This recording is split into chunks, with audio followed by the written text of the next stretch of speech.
আজ বাড়িতে চিকেন হচ্ছে দেখে মা যেহেতু চিকেন খায় না, তাই মায়ের জন্য চিংড়ি মাছের ডালা করব। চলো তাহলে নিয়ে নিই।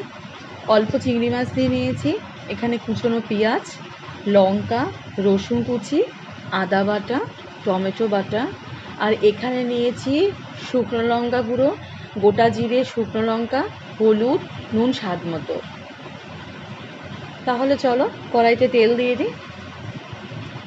তেল দেওয়া হয়ে গেছে, তেলটা গরম হওয়াতে শুকনো লঙ্কা আর গোটা জিরে ফোড়নটা কিন্তু দিয়ে দিলাম। একটু নেড়ে ছিঁড়ে পেঁয়াজ কুচিগুলো দিয়ে দেবো।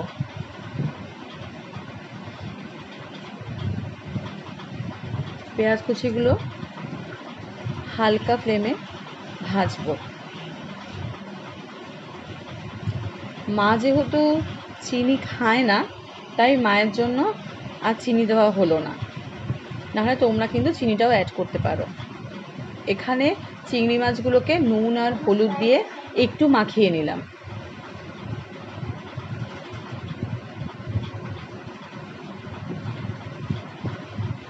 পেঁয়াজ ভাজতে ভাজতে কড়াইতে রসুন কুচিগুলো দিয়ে দেবো।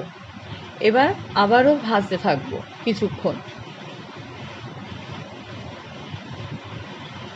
ভাজা প্রায় হয়ে এসেছে। এবার পেঁয়াজ আর রসুন ভাজাটা আমি পুরোটাই কিন্তু বাটিতে তুলে নেব। তুলে নেওয়া হয়ে গেলে আর একটু সর্ষের তেল দিয়ে দিলাম। এবার মেখে রাখা চিংড়ি মাছগুলো কড়াইতে দিয়ে দেব। হালকা আছে ভেজে নেব মাছগুলোকে।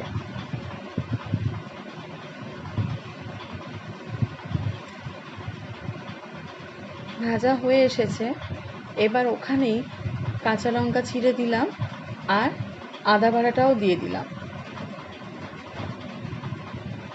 আদা বাটাটা মাছের সাথে ভালো করে নাড়াচাড়া হয়ে গেলে রেখে দেওয়া পেঁয়াজ কুচিগুলো কিন্তু দিয়ে দেবো। এবারে এই পেঁয়াজ ভাজার সাথে চিংড়ি মাছ ভাজাগুলো ভালো করে কিন্তু নাড়বো, যাতে ভালো করে মিশে যায়।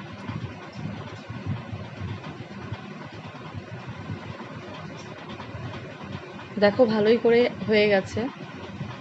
এবার এর সাথে দেব নুন, হলুদ আর লঙ্কা গুঁড়ো। এবার কিছুক্ষণ নাড়বো।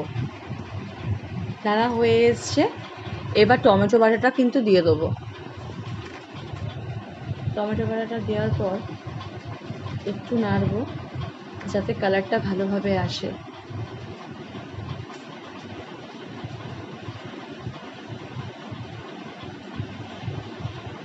অল্প একটু জল দিয়ে আবারও নেড়ে চেড়ে নেব।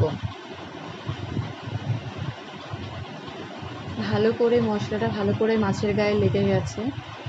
দেখো ভালোই হয়ে এসেছে। মায়ের জন্য অল্প করে চিংড়ি মাছ করাও কিন্তু আমার হয়ে গেল। তোমরা একবার ট্রাই করে দেখো।